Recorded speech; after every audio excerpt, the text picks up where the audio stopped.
2 ans après la certification américaine TSA qui autorise des vols directs vers les États-Unis d'Amérique à partir d'Abidjan, l'aéroport international Félix Houphouët-Boigny vient d'obtenir la certification OACI. C'est une exigence pour l'Organisation de l'aviation civile internationale.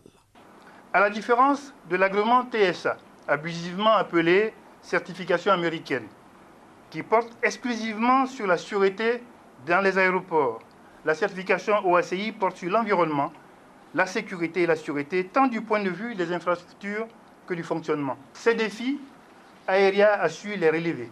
Le directeur général d'Aéria ajoute que l'aéroport Félix Houphouët-Boigny d'Abidjan est le premier aéroport africain certifié neutre en carbone en termes de bilan de CO2 et 30e au monde.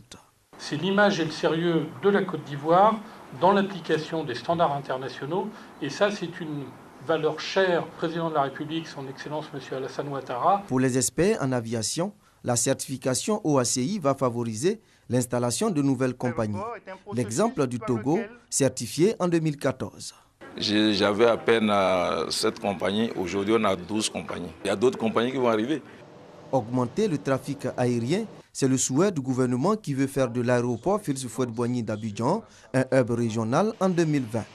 Des négociations sont en cours pour attirer plusieurs compagnies internationales assurant des vols directs. Les efforts déployés par l'ANAC ont permis en 2015 l'obtention de la certification américaine TSA, autorisant les vols directs sur les États-Unis d'Amérique à partir d'Abidjan. À ce sujet, il est important de souligner que des discussions bien avancées sont en cours avec des compagnies aériennes pour assurer cette desserte. Les nombreux projets réalisés sur la plateforme aéroportuaire ces 3 dernières années ont permis d'augmenter le trafic.